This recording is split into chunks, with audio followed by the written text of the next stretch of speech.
Magandang araw mga kaprandi. Tayo ngayon ay magluluto ng pork binagoongan. Okay? At ating ihahanda na po ang ating mga rekado. Kunti lang po ang ating lulutuin. Okay, okay. Okay, bago nga pala natin ihanda ang ating mga rekado, atin munang pakuluan ang ating pork para matanggal natin yung mga impurities. Okay? Yan, lagay natin sa ano. Tapos lagyan natin ng tubig. Yan. Magagamit din natin yung pinagkulan natin pag mamaya pag luto natin sa binagoongan. Yan. Okay. Ating nang ihanda ang ating mga rekado habang hinihintay nating kumulo itong karne ng baboy. Okay, okay. Okay, naihanda na natin ang ating mga gagamitin. May ano tayo rito, kunting sili. Ano to? Thai pepper ito, hindi masyadong maanghang. May sibuyas, may bawang tayo dyan, tapos yung shrimp paste, naggisa po yan, tsaka yung tomato natin dyan, tapos maglalagay din tayo ng suka, siyempre ang ating black pepper, at may sugar tayo rito pang yung alat, pang balanse sa alat. Okay. Yan, habang hinihintay natin yung ating karne na kumulo, mga siguro 20 minutes yon. Okay? Okay, kumukulo na ang ating karne. Kalangin natin ito.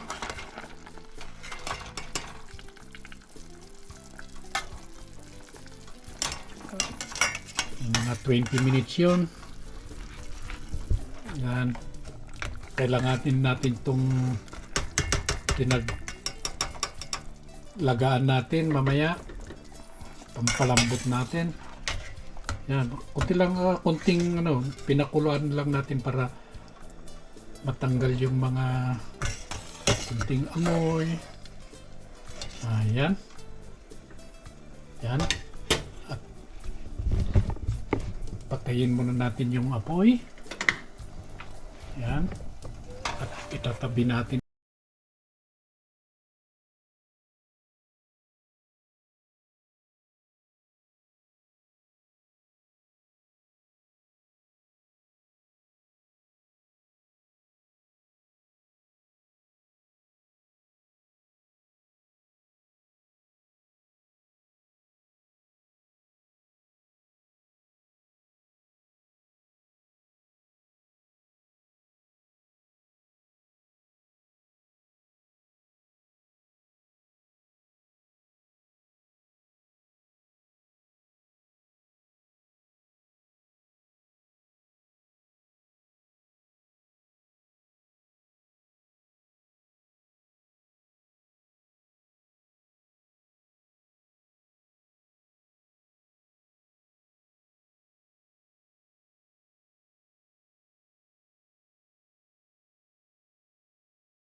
yung karne. Isa lang natin yan. Isa-gisa lang natin hanggang medyo mag light brown. Tapos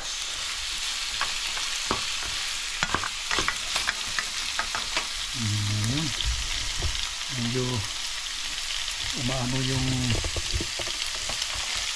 madulas. Dumudulas yung layok.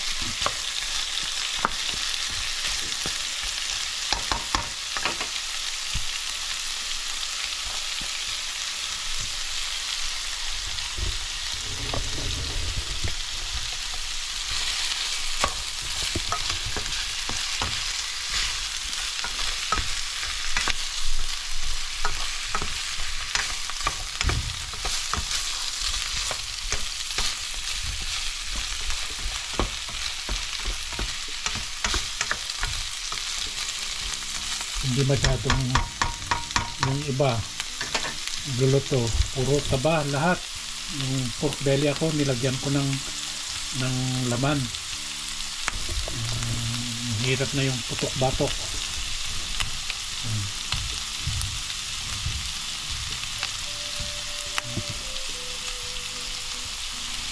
Okay, pwede nating ilagay yung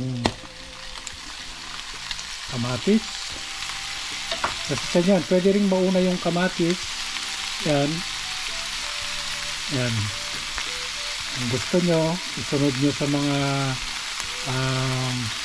sibuyas, bawang. Pwede isunod yung kamatis kung gusto nyo. Yung yung karne bago ko nilagay itong kamatis. Yan. So, depende po sa inyo kung ano yung mas mauna. Okay lang yun. Basta maluto. Okay. Haluin natin.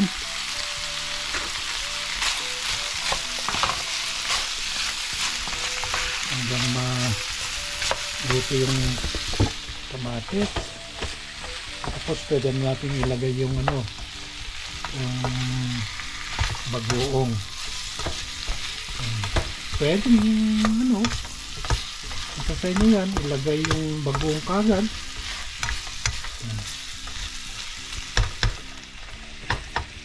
Wala namang diferensya yan eh. Kasi ano yung mas mauna ang natin, basta maluto. Ayan. Okay. Lutuin muna natin saglit ng yung kamatis, then lagay na natin yung bagoong. Ayan, pwede na natin ilagay itong bagoong. Isa natin. Ayan. Haluhay.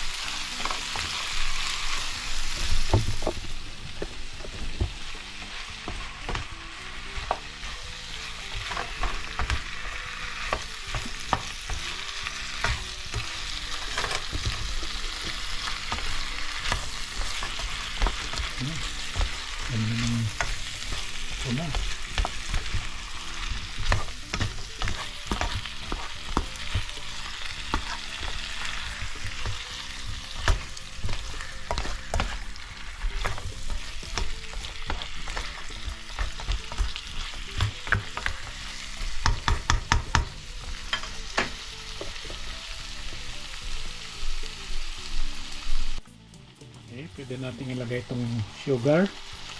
Ayan.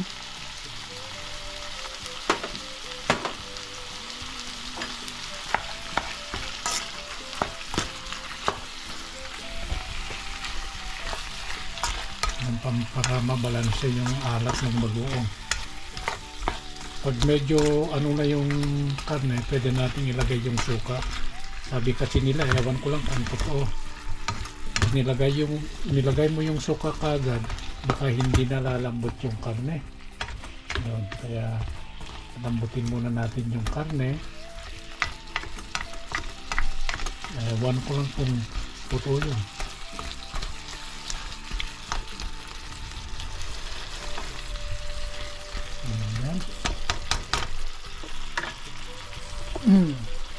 Pasensya na ho, magalaw yung camera.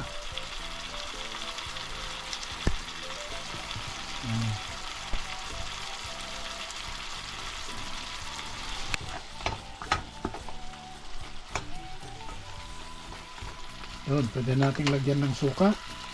Kunti lang, huwag masyado. Ano na yun? Ayan na lang natin kumulo.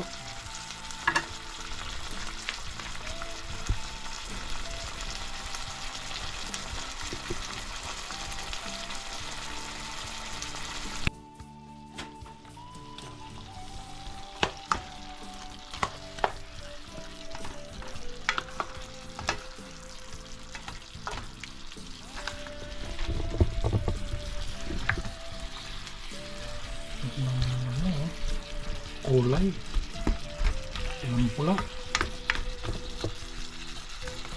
Yan, siguro pwede natin lagyan ng yung goat.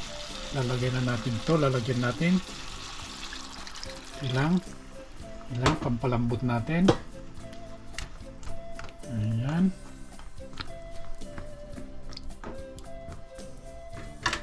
tapos ating tatakpan mga 30 minutes. Titignan natin after 30 minutes kung malambot na yung karne. Okidoki.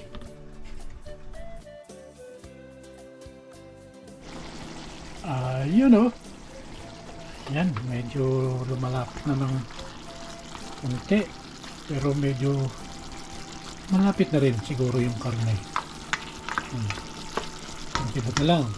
So, pwede na nating ilagay itong paminta, pabango. Ayan.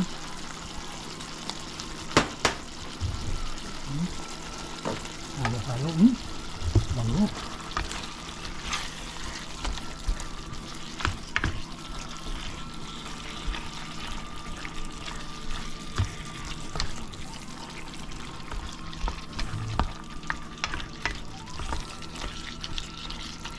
Medyo may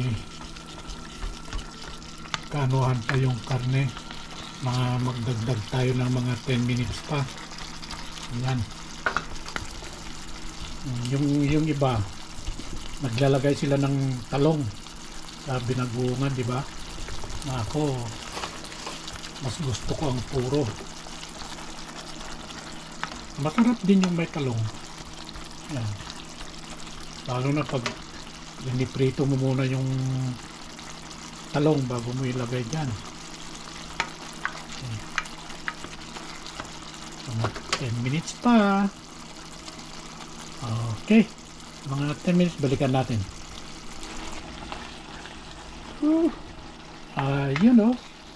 Yan. Ilalagay natin ang ating serrano. Siling serrano. Yan, dagdag pabango. Yan, lagyan natin dyan.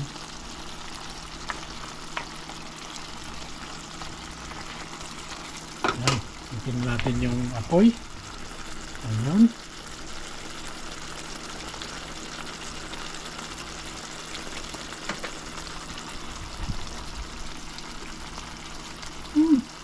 Amoy na amoy yung aroma. Yan. Okay na yan at ating nang isa-serve. Luto na yan. Yun, i-serve na natin.